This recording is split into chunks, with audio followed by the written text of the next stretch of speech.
Eh bien, bonjour, mesdames et messieurs. And I'm afraid I'm going to stop at that point, as my français du lycée won't allow me to talk. But I'd like to thank ARAF for the invitation, particularly to come and talk about the theory of regulators. It's a long time since I've been asked to talk about the theory of anything, but, and I'm certainly not going to try and do that in French. Right, let's start by saying, what do we mean by repeat regulation, and why is it so common? A repeat regulation involves the resetting of price caps or the resetting of maximum prices to realign prices with costs. And it's an inevitable issue in either vertically integrated monopolies like local water and sewerage companies or in full vertically integrated companies as EDF and SNCF were in the past. But now the issue is very much about the monopoly networks, okay? And where there are monopoly networks or full monopoly industries, price resetting is inevitable. And that's because prices diverge from cost over time. And there are changes in relative input prices, there are changes in relative efficiencies and so on. Now, if you're in a competitive market, particularly in a competitive market where there's free entry and exit, then the changes in costs and prices will be reflected in the changes in output prices and quality and so on and so forth. And that happens as a part of the market development. But where there is a monopoly, there is no such mechanism, and it's down to someone, I'll use the term regulator, but in the past it used to be government as regulator, to reset these prices, as if they're not reset, companies will either carry on earning ever-increasing profits, or they'll make ever-increasing losses, and the relationship between prices and costs is arbitrary. And so that is why we have repeat regulation. And in the UK, it's periodic. I mean, it's purely by accident, but we seem to have got settled into a period of 5 years. Ofgem now uses 8 years for energy networks, but there is an allowance for a mid-term review. But that's very different from the US, where with traditional rate of return regulation, there's usually no fixed period, but either the companies or the regulators would, if the prices have got out of kilter with the costs, so they diverged, that either the company would ask for a rate review or the regulatory commission or so on would ask for a rate review. But in the UK, and I get the impression in most of Europe and elsewhere, certainly once regulators are established, we have this periodic review.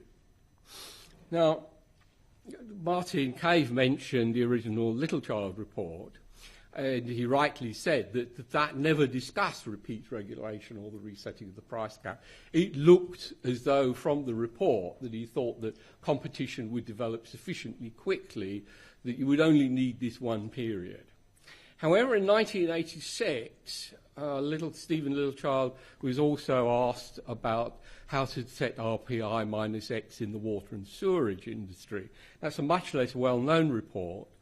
But he explicitly discussed the issue of how to reset X in an RPI minus X framework. And he specifically mentioned the need for the regulator in the periodic resetting to look at the scope for cost and price reductions through increased productivity and efficiency, and the need for investment and cost of capital, rate of return considerations, the kinds of things that we've talked about earlier. But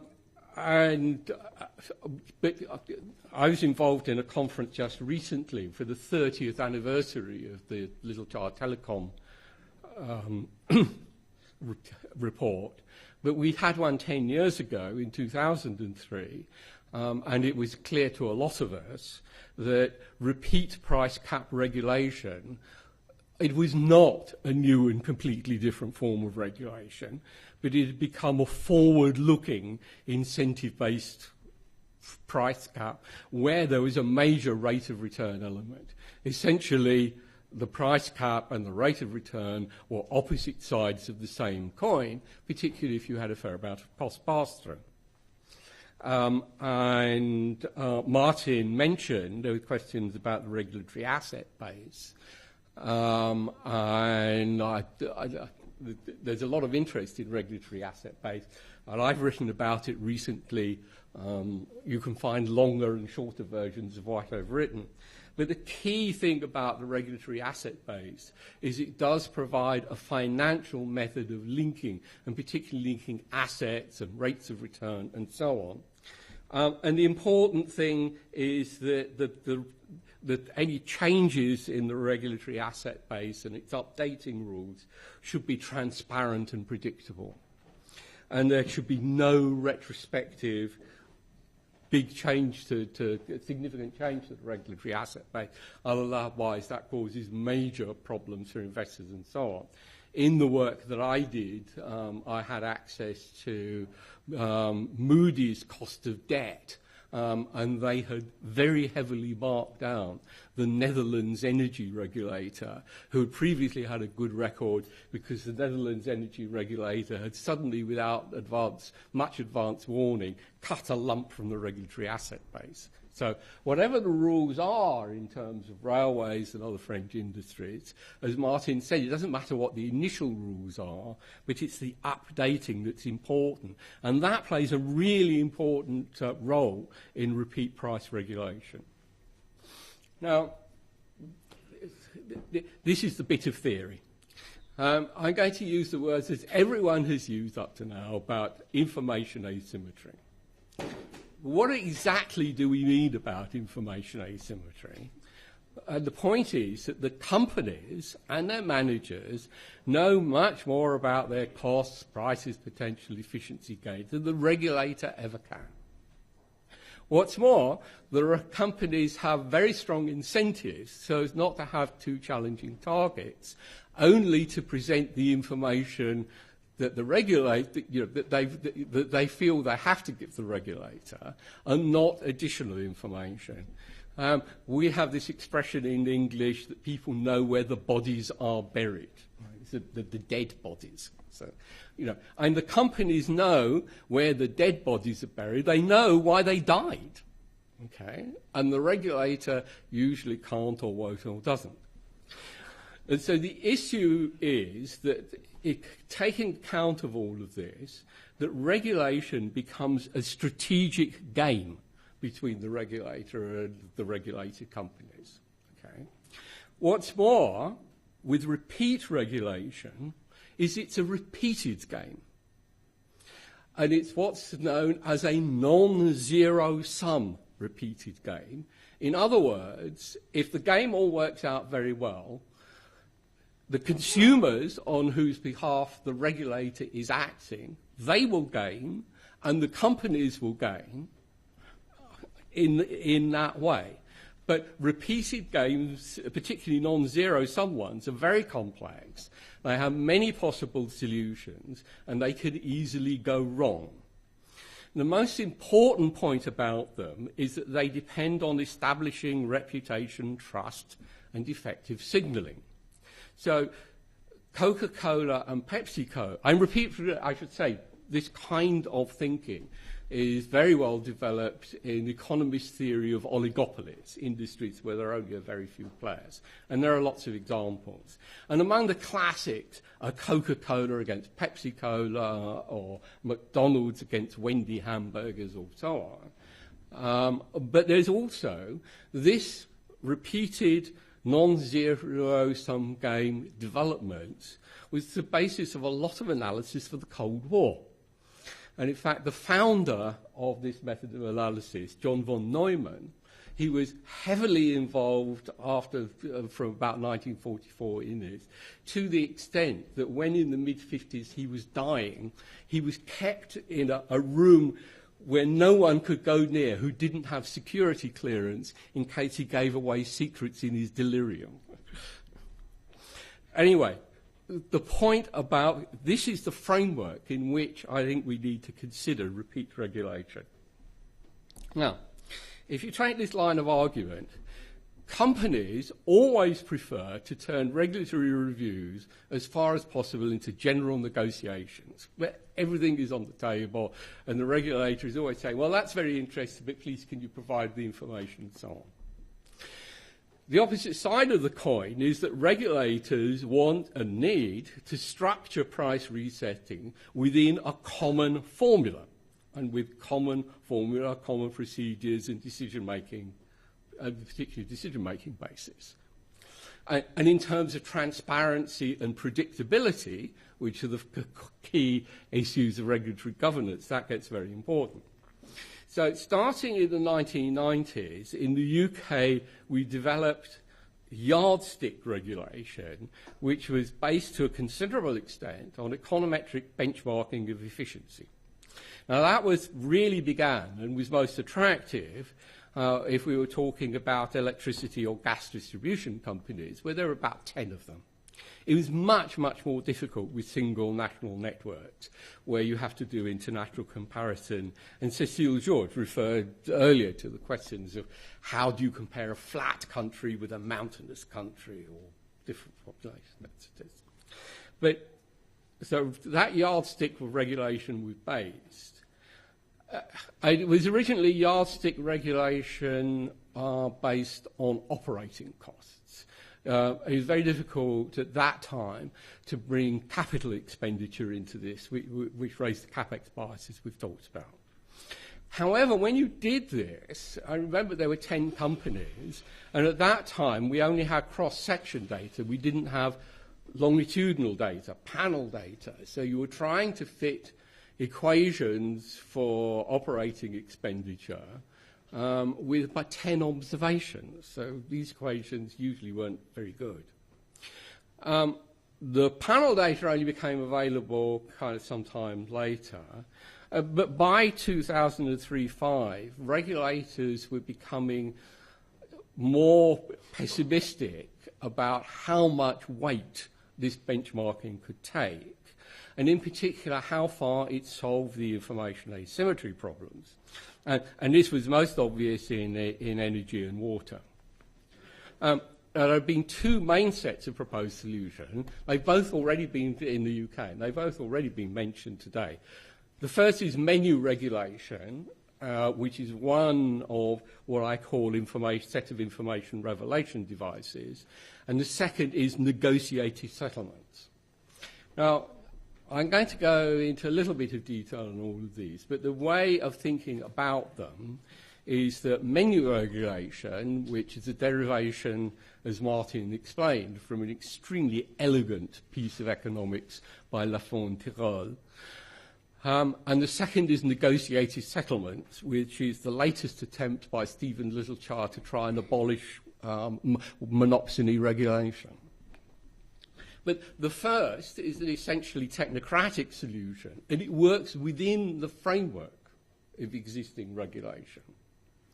The second one is actually an attempt, to some extent, how far is debatable, to replace the monopsony regulator, Ofgem, I'm afraid I don't remember the CRE and all the others, by assisted customer negotiation. But they do have one thing in common, which is both are attempts to give the regulated companies some structured choices within a framework. And if it gives the companies those kind of choices, it's very different from the regulator saying, well, we've done all the kind of benchmarking and so on and so forth, and the benchmarking gives us this result, and we think that's where the solution ought to be. But if you use these kinds of mechanism, it means the company is having to decide and think hard about what it wants to do and where it has to be. And the company is involved in making choices, but within a structured framework that discourages gaming. Okay? That was a very long sentence, but I hope you get the point of it, is that it's a way of bringing companies in and giving choices, but without everything being arbitrary. Okay. Right. Now, I'm going to go quickly through this, as Martin said, some of it. Menu regulation provides incentives for the companies to reveal their current expected future costs by making choices on required future expenditure, but required future expenditure to meet mandated standards. Okay? And that's the way the quality is handled, because it's mandated standards and there are quality standards. And the basis of this is La Fontaine's theory of incentive-compatible contracts about procurement. Procurement? Why procurement? Well, in this case, it's the regulator is procuring the service on behalf of the customers. And it was initially introduced in the UK by Ofgem for electricity distribution companies, and it has since been extended, and it's been extended not just to gas distribution, but also to electricity transmission. I was involved in trying to persuade Ofwat to use it in about 2007-8. To my great surprise and delight, they did, although they didn't do it very well in 2009. And I understand that ORR has mentioned that it's one of the possibilities they might be considering for PR18. And I'm going to conclude my presentation by things on railways. I'll say a bit more about that then. Okay, so menu regulation requires the companies to choose the amount of input expenditure that they're going to meet, and it's relative to a baseline proposed by the regulator. And the baseline is derived from business plans and so on. And benchmarking does not disappear within this framework. I mean, you still need good econometric benchmarking, and you can use it either to set the baseline, or the regulator can use it to test the kind of projections that the companies have made, whether or not they're reasonable. So it's not that benchmarking disappears or becomes less important. It's just that it becomes one tool among others in helping devise this strategy.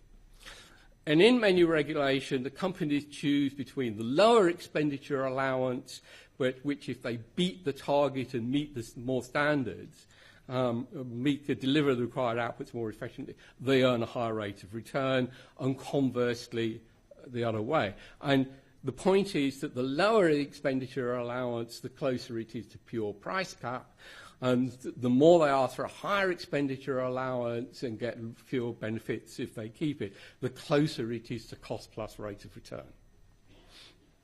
Now, that has been going on. In 2010, but it has since been supplemented. Martin mentioned the question about fast tracking and slow tracking, and Ofgem and Ofwat have both introduced this.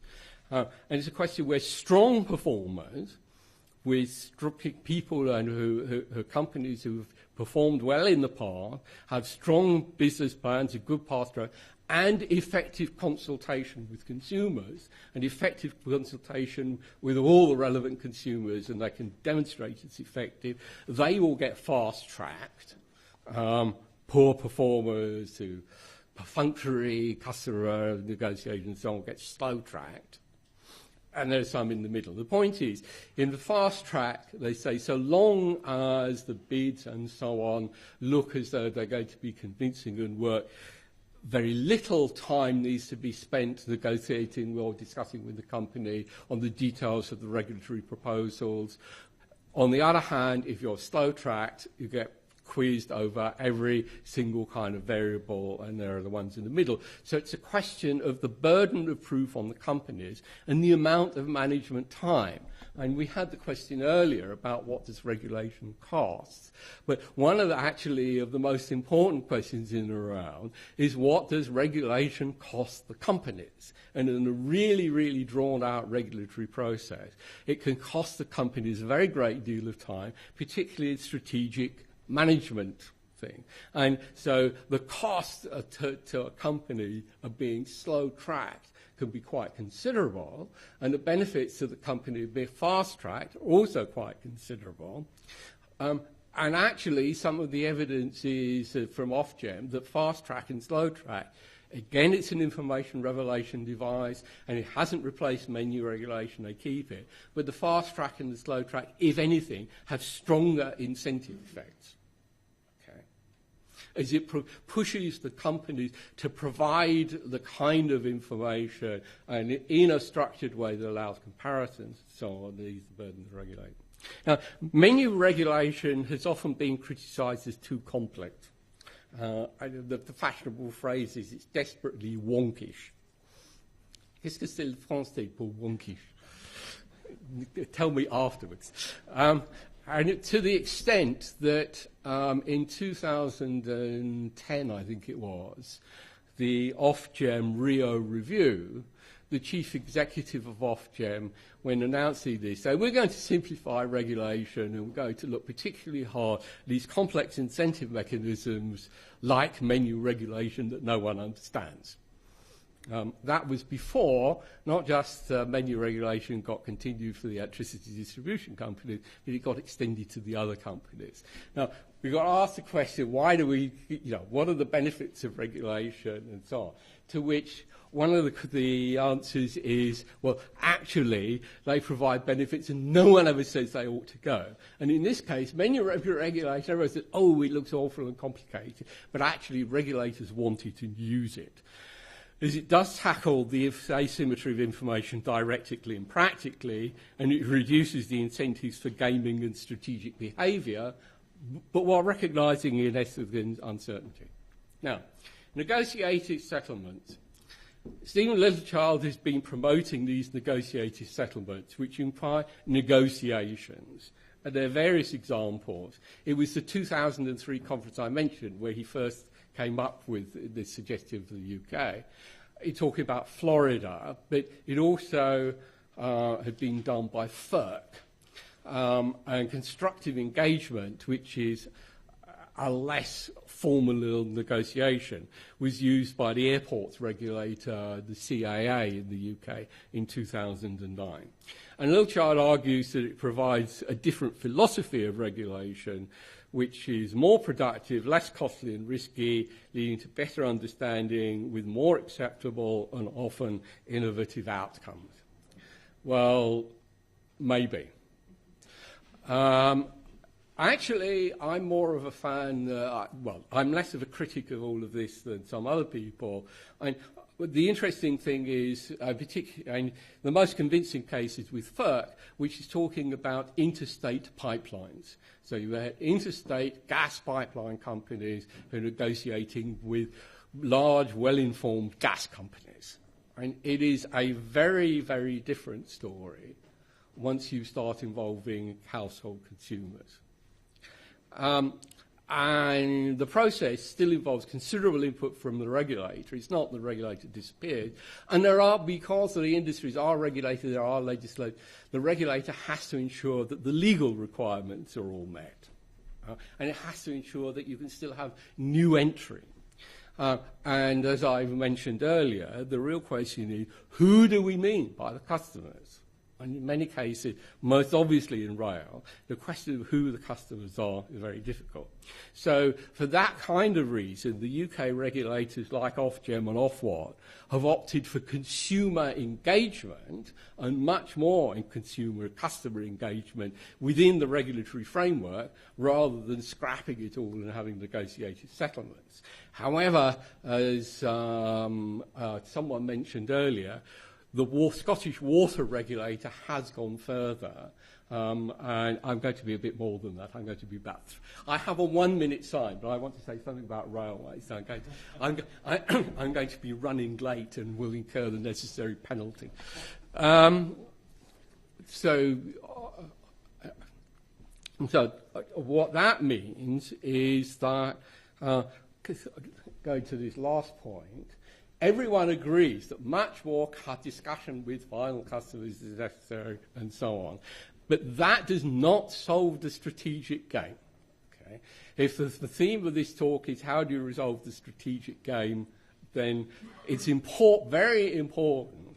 And I personally cannot see how you would bring in negotiated settlements for household consumers in energy and water, let alone for railway customers. Okay, this is where I'm claiming my extra 2 minutes. There is a major... I want to say something about all of this in terms of railways.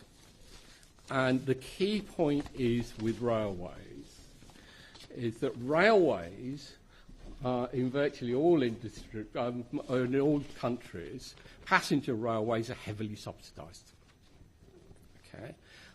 In Britain, the subsidy was at one point, total subsidy was around 60% of the network rail revenues. It's now come down a fair amount. Now, in that case, and the standard issue for control of regulatory governance is that it's purely the company and the regulator who are responsible for the outcomes. The regulator sets the framework, the company makes all its commercial and so on decisions, and that determines its outputs and its revenues and its profits. Where there is subsidies, that is not the case, right?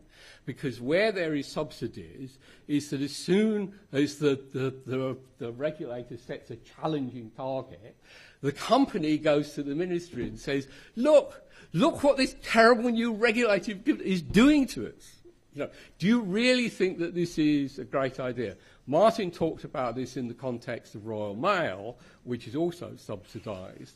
But in the UK, there was the exact case where Network Rail have almost run out of money in 2001, and they decided they weren't going to go to the regulator, they went to the government. In fact, it was the wrong choice, but hey.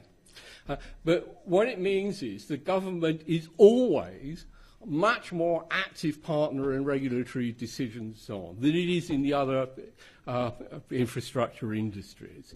And that means that there are great possibilities for the government and the rail company to collude to marginalise the regulator. And in fact, if you've got three parties, any two parties could set up to collude against the other. And in any event, the single network company is always a very powerful player, even if it's privately owned, let alone state-owned. Now, it's because of that reason that I suggest that menu regulation and IRDs may be suitable for railway regulation, but negotiated settlements cannot be. Right? And negotiated settlements cannot be because there's the whole question of the railway customers paying the fares relative to the railway customers, the taxpayers, paying the subsidies. Okay. Finally, I'm almost finished. We're all agreed from previous things that economic regulation of a single national network is particularly difficult, even more difficult with subsidy. So in that case, there are major potential regulatory gains from splitting up the railway network into semi-separate business units. You can do that in railways, unlike electricity, because trains don't go at the speed of light, nor do they have to follow Kirchhoff's law. Okay? So you can split them up, and that allows yardstick performance comparisons, and it also allows much stronger regulatory econometric modelling, where you can compare across the region, and a wider range of information revelation devices, both menus and IRDs. And I am delighted to say that ORR and Network Rail, as Richard explained earlier, have been looking at regional unbundling via route devolution. And this seems to be the way to go very much to ease the kind of strategic gaming issues of a large, powerful, subsidised national company against a regulatory regime suffering from information asymmetry. And at that point, merci à tous. Thank you for your patience, and I will stop.